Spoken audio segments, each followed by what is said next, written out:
Hey everyone, so it's Hearth and welcome back to my channel. On today's video, we're going to be doing another reaction video. This time it is to Jubilee's video, Witchcraft is my full-time job, ask me anything.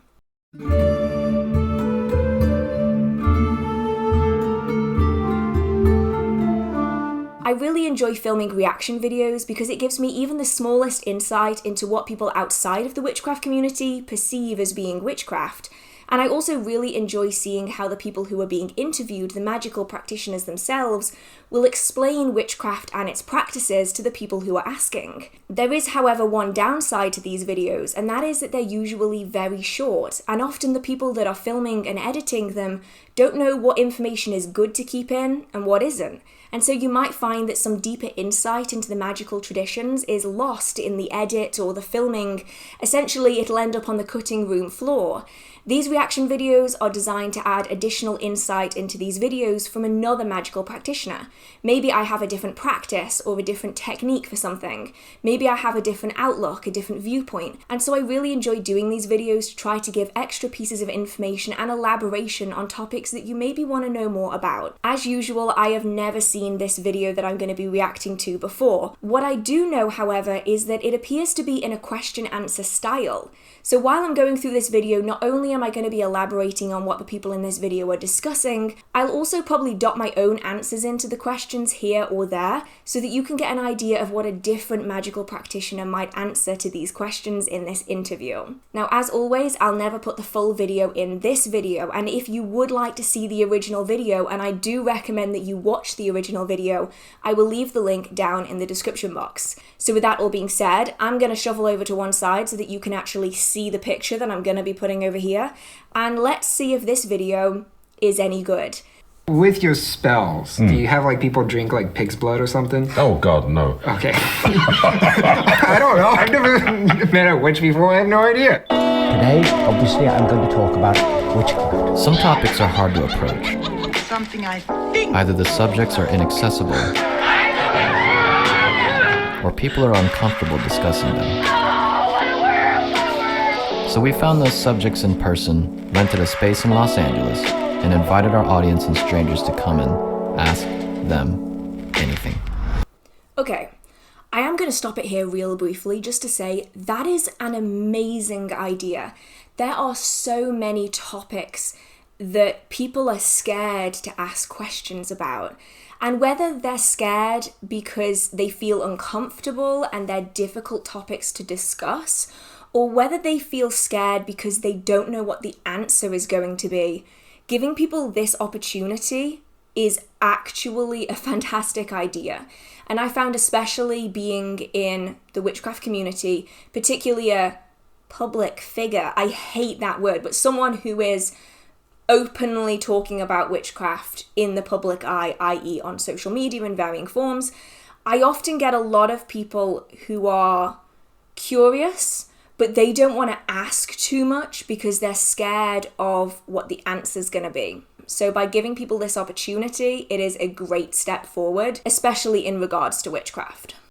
Hi, my name's Griffin. I am a professional witch, and I'm here today to answer questions on the topic, anything anybody would like to ask. Hi Griffin, I'm Aaron. Hey Aaron. With 2 A's. The whole biblical name, right? Kind of a Christian name. You didn't bring a pitchfork today, did you?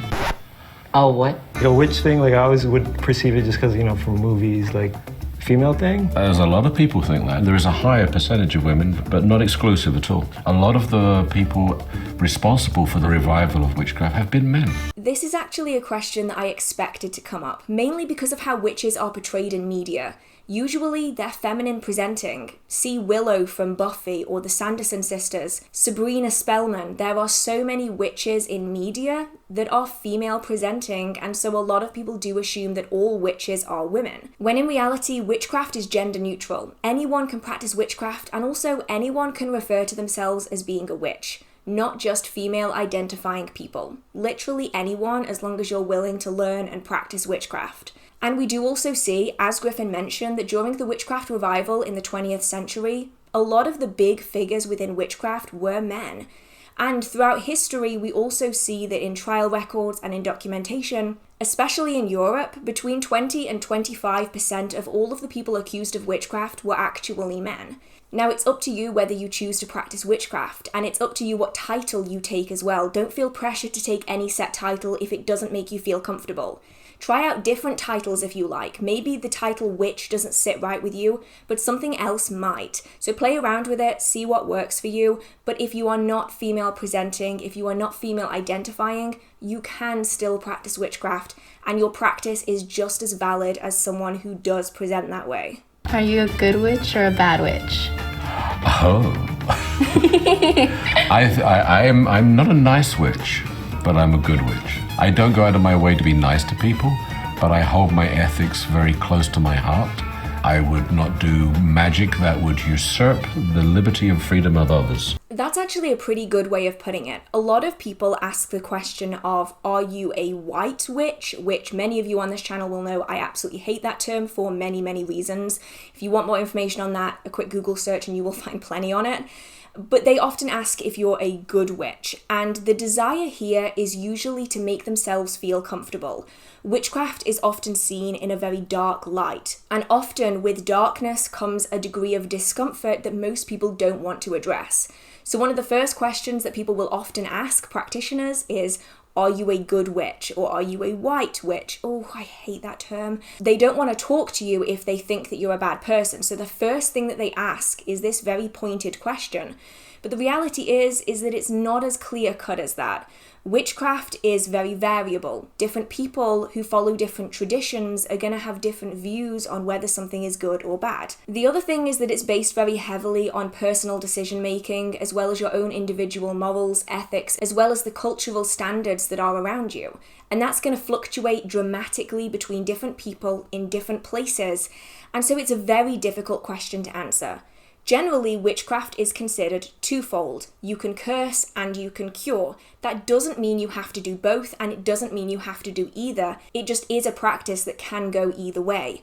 What an individual practitioner decides to do is going to be based on their own experiences as well as the situation at hand.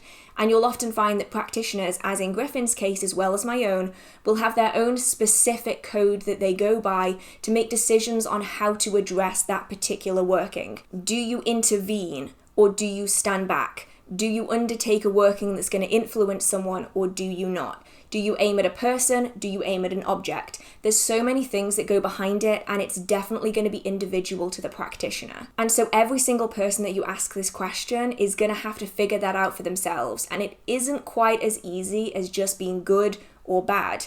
If you only live in good or bad, you miss all of the in-between. The 99% between those two extremes is completely missing, and that's where most magical practitioners will fall. It's just a sliding scale as to where they land. How do you feel the way witches are being portrayed through like social media or like in movies? Well, I think we're being portrayed actually in a fun way. It's not very realistic. I don't fly on brooms, and people really don't understand witchcraft. They see witchcraft from Hollywood, they see witchcraft through the filter of history, but they don't.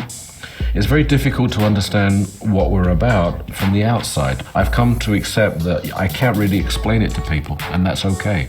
That's actually a really good way of putting it, and it's also really true. Witchcraft is portrayed in a pretty fun way, and I find it really odd how people will believe things like witchcraft in Hollywood as though it's a documentary, and they don't even question it. They don't second guess the fact that maybe it's not accurate. Whereas with other things, they don't see it as being real. You don't see someone asking questions about whether Superman is a real superhero and that he can actually fly, and yet lots of witches within the social sphere will get questions like, how can I go to Hogwarts? How can I fly on a broomstick? How can I teleport? How can I shoot fireballs out of my hands?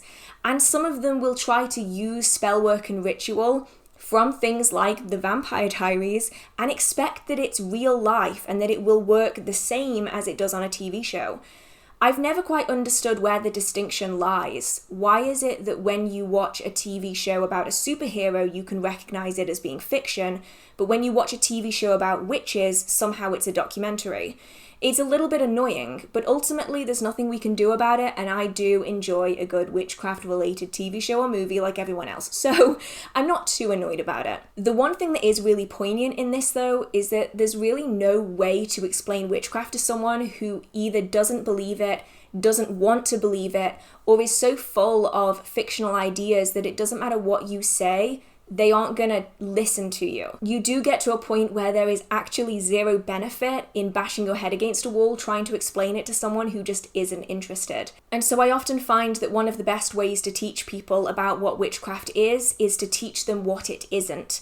Oftentimes there's so much ingrained belief within witchcraft that you need to undo before you can put new stuff in. And often in the unlearning of misinformation, you actually learn a great deal that will help you have a deeper understanding of witchcraft is. But yeah, it's a little bit difficult, and it's even harder when history is written by the winners. I'm not sure if that's the exact turn of phrase that people use, but it's true in so many areas of the world. Witchcraft is written by the people who come out on top, and oftentimes they weren't the witches, they weren't the wise folk, they weren't the magical practitioners. They were often the people that were persecuting them, the people that were undertaking the witch trials. And it's really sad that that is the history that we remember. And that has happened so many times throughout history with so many tragic and brutal events.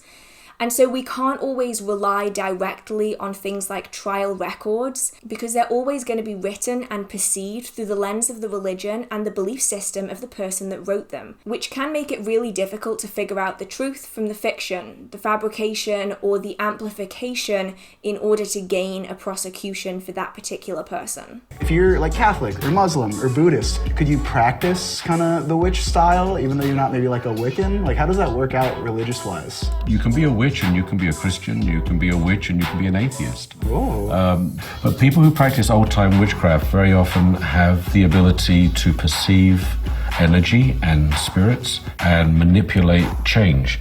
So that's helpful for when communicating with nature, different kinds of spirits in the land, or doing healing work, being able to work with crystals and stones. This is a really interesting point here, because a lot of people, particularly people who have only experienced witchcraft through New Age spirituality and Wicca, they truly think that Wicca and witchcraft are like smushed together. And ultimately, some people are going to believe that forever, and that's okay if that's what makes them happy. But witchcraft predates Wicca by a very, very long time. It's believed that the Wicca that we see today was in creation in the late 1930s, the early 1940s, released to the general public in the 1950s. And yet witchcraft has been recorded in the British Isles, in Europe. Magical practice has been perceived much further afield outside of witchcraft, because it's important to remember here that witchcraft is not all of magical practice. It's just one form of many magical practices that are practiced around the world by many different cultures, traditions, and religions. Witchcraft, which is what I primarily focus on, has been documented for a very, very long time, and it's quite likely that a lot of the practices existed beyond documentation. And so throughout that time, different people follow different religious beliefs. Many of you who either practice or research traditional witchcraft or folk magic, the ability to take historical records of magical tradition and adapt them to the modern day, will likely have recognized that a lot of the remains of folk charms, particularly from the early modern period in the British Isles and probably much further afield, are actually Christianized. A lot of them do contain Christian wording, such as to the Father, the Son, and the Holy Spirit. You'll see that a lot in remaining folk charms. And that's because witchcraft has adapted over the centuries to fit in with the religion of the people at the time. That is why so much has remained, because rather than dying out, it adapted, it shifted. And we see this in so many magical traditions throughout the world. And so a lot of people who are Christian do also practice a form of witchcraft. However they do that is entirely up to them. You can be Wiccan and practice witchcraft, but you can also have non-religious beliefs and practice witchcraft. Now, when it comes to seeing or sensing spirits, developing these psychic unconscious abilities, these are things that you can develop. Some people may have an easier time developing them than others. Some people are very quick, they're very automatic with it, but that doesn't make them any better than someone who has to learn it. And if you are interested in learning about it, you can develop it for yourself to make your connection to nature, to land wights, to the genus loci, as in the spirit of place, to be able to connect with fairies and elementals. You can learn to do this over time. It is just a skill that you develop. And that's really what witchcraft is as a whole. It's a craft, it's a practice, it's something you learn and develop, rather than it being a religion that is separate from everything else. Though some people do work with witchcraft as though it were a religion, it's kind of a lifestyle / religion for some people, whereas it's a magical practice for others.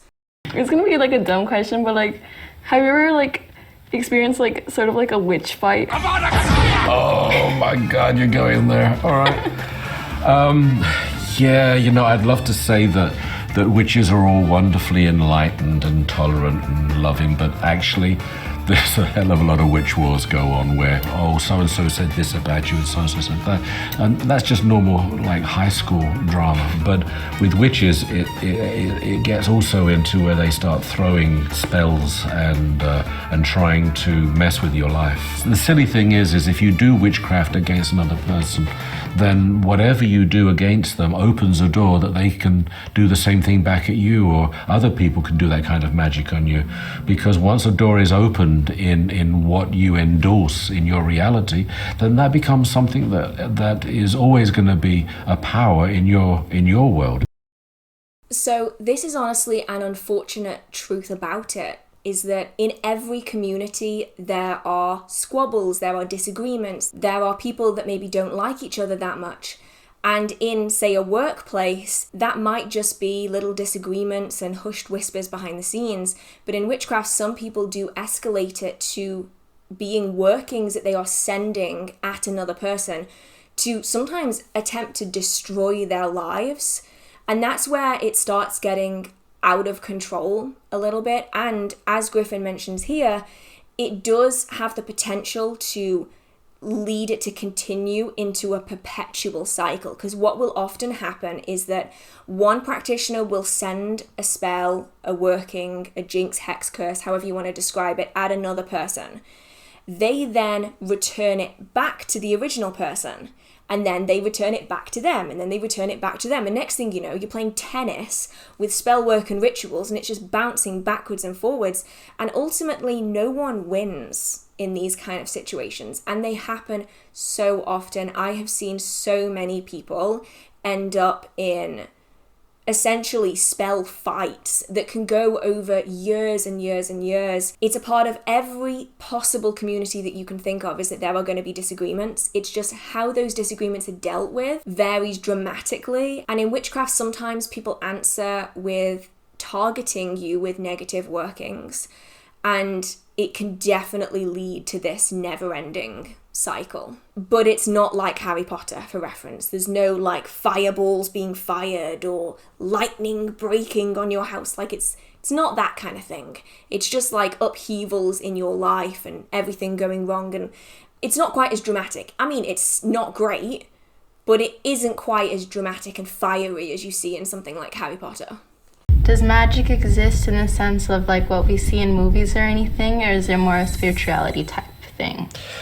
You know, both. Maybe 90% of my practice, it is about how to see a bigger universe and to live in a bigger spiritual-based world. But then there's 10% of the practice where magic becomes very real, when you see things happen that physically shouldn't be possible. But it's not something that you are able to conjure up on a daily basis. It's not like Bewitched, where you wiggle your nose and your housework's done, you know? Or the dishes take care of themselves. Have you faced any like negativity to you being so open about what Well, yeah, I mean, when I first started, I wouldn't admit it to anybody. I mean, people would think I was nuts. And in America, even, where there's still a degree of persecution, so we keep kind of quiet about who we are and what we're doing. This is actually a really important point that I don't think people touch on enough. Although in North America and in Europe it is no longer illegal to practice witchcraft, you can undertake it without having any legal repercussions, there are many places around the world where witchcraft is very, very frowned upon, if not illegal, and there are some areas where witch hunts still occur. And that's honestly terrifying for a lot of people. There are many people who can't openly express their practice because of fear, whether that is fear of legal repercussion or social repercussions. There are many people out there who don't feel safe expressing themselves because their family is very religious, or they will lose friends, they might lose their job. It really all depends on where you live. I've spoken to many people who live in the Bible Belt who feel like they can never openly express their magical tradition, their religious beliefs even, because they have the potential to lose their job, their family, their friends, and that's scary.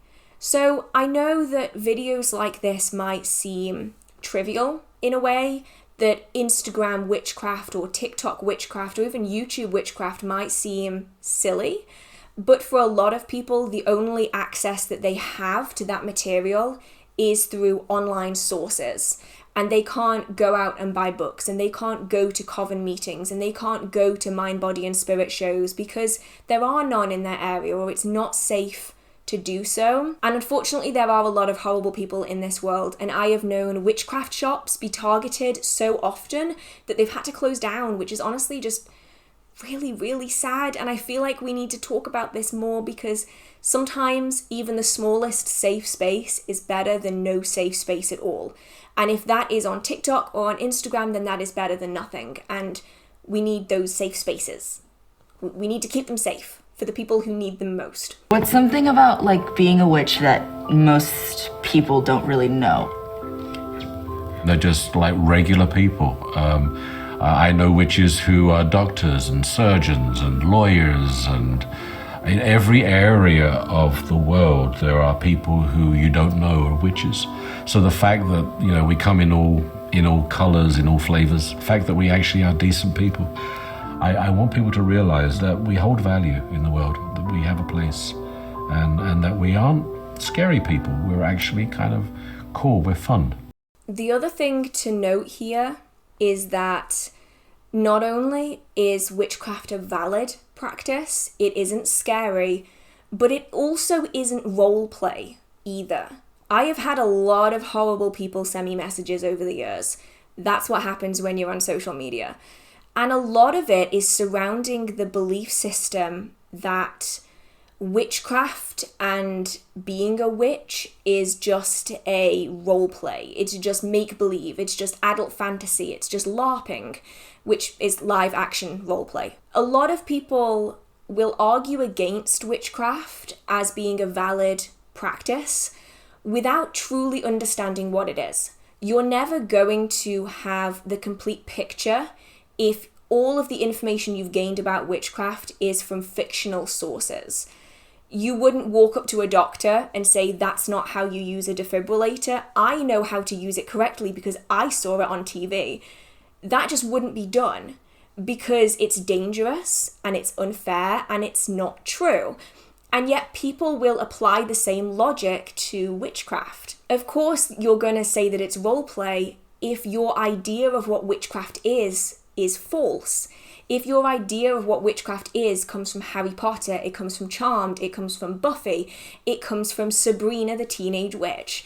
If you think that witches ride on broomsticks and that we can teleport and throw fireballs, then of course you're going to perceive that as being impossible. And yet that was never shown to be real in the first place. That is a fictional TV show. Why are you considering that to be what witches really think? And that's why videos like the one we're reacting to today are really useful, because it's talking to a magical practitioner. The people doing the questions probably have preconceived notions about witches. Giving people chances like this to openly talk about it helps everyone, because misinformation brings fear.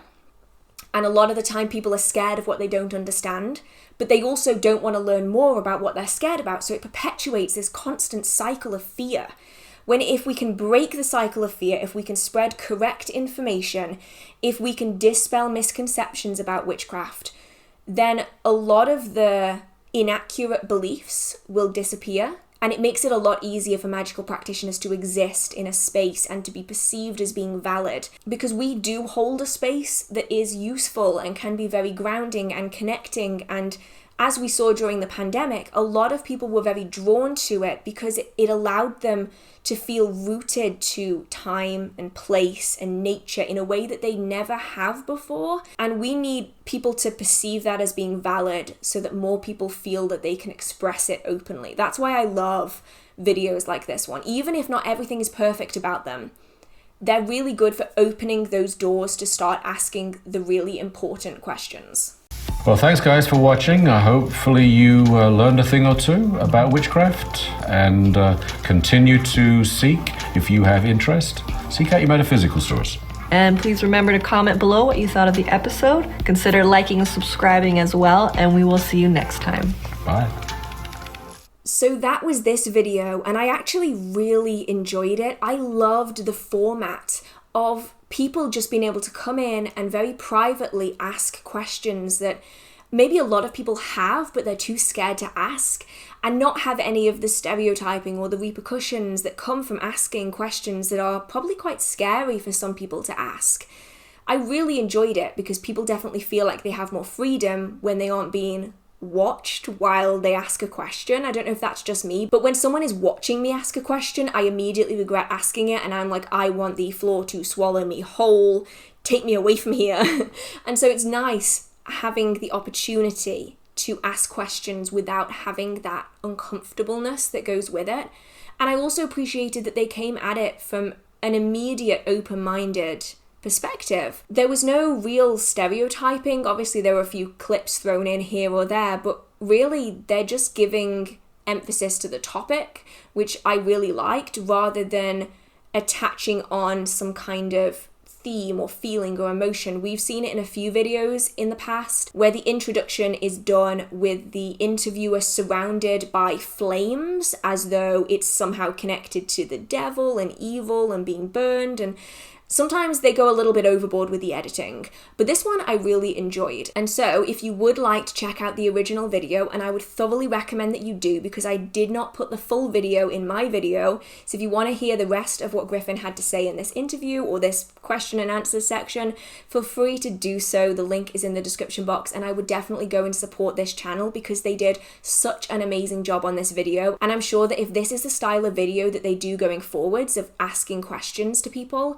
that it will be so fantastic and eye-opening for a lot of people who maybe want to ask the question but don't want to ask it themselves. So the links to that will be in the description box. If you do want to check out the other reaction videos that I've done, I'll leave a card in the corner and I'll also leave a link in the description box. If you would like to see more videos like this, or you have any videos that you would like me to react to, feel free to put them down in the comment section and I will try my best to get through them. And if you have any questions that you would like to ask magical practitioners and witches, feel free to put them in the comment section as well, and myself and many of the other practitioners that watch my channel will do their best to try to answer you, and hopefully we can get some good, interesting conversations started. And the last thing I do want to say is that one interview with one magical practitioner is never going to give someone a well-rounded view of the practice. They're never going to learn everything that they need to know from that one person and that one interview. And if you would like to learn more about magic and you would like to learn more about specific aspects of witchcraft or magical traditions, I'd recommend doing further research than just the interviews so that you can gain a deeper understanding and insight. And I'll leave some of the videos that I've made as well as books and other recommendations for anyone who does want to get started in witchcraft. With that being said, if you did enjoy this video, feel free to give it a like. And if you do enjoy the magical content on this channel or in this video, feel free to hit subscribe. I try to post magical content every single week. So with that being said, I hope you have a marvelous magical day and I will see you in the next video. Bye! I think this is wrong. I have a little remote control now, so I can go like, boop. Ooh, that's a bit bright. I look like a ghost. Kind of need it none of the above. Can I make it like a little bit warmer? Is that doing anything? Oh, Oh, it is. The lighting might look a little bit odd in this video. It probably won't look the same as all of the others because I'm actually filming it at basically the middle of the night. It is 10:20 p.m. and it is pitch black, so there's no natural light, it's just the filming lights. Because today in England it has been 40 degrees. For emphasis, I will reiterate here, it's been 40 degrees Celsius. We don't get 40 degrees in England. Well, we didn't. We actually rarely even get 30 degrees Celsius. I don't actually know what that is in Fahrenheit. I will put it on the screen somewhere. We are not built for this weather. It is currently 10:15 p.m. and it is 30 degrees right now. It is 10 p.m. at night and it is 30 degrees. I am under bright filming lights that are very hot. Yeah, so if I'm a little extra sassy today, that would be why. I'm gonna sneeze again. Come on, don't tease me like that. Ugh. It's just disappointing, isn't it? Like, pick one. Sneeze or don't sneeze, that is the question. Okay, anyway, I'm procrastinating. I'm fed up of sneezing today. On today's video, we're going to be doing another reaction video. This time, it is to Jubilee's video. Hey everyone, so it's Hearth and welcome back to my channel. Oh, this isn't lit. I'm glad I didn't start yet. That would have been bad. Witchcraft is my full-time job, ask me anything. Witchcraft is my full-time job, ask me anything. Witchcraft is my full-time job, ask me anything. I will forget that title by the time I get around to doing it. Witchcraft is my full-time job, ask me anything. Hey everyone, so it's Hearth and welcome back to my channel. On today's video, we're going to be doing another reaction video. This time it is to Jubilee's video. I forgot what it was. Witchcraft is my full-time job, ask me anything. I'm never going to remember that. I sounded like a horse. What happened there? Oh no, anyway, I'm too warm. I need to go and sit in a room with every window open and a fan on. Maybe a fan, that'd be nice. A few ice cubes. I'm not good at 40 degrees. This is going to be a very pieced together video. I apologise, my camera has already overheated 3 times. We're working on it, okay? We're just powering through. There's going to be lots of cuts, but just pretend like they're not there, okay? Can you do that? I'm sure. Let's act, okay? That's all we need to do. It's too hot for this. And yes, British people do talk about the weather, probably more than anything else. It's just how this works.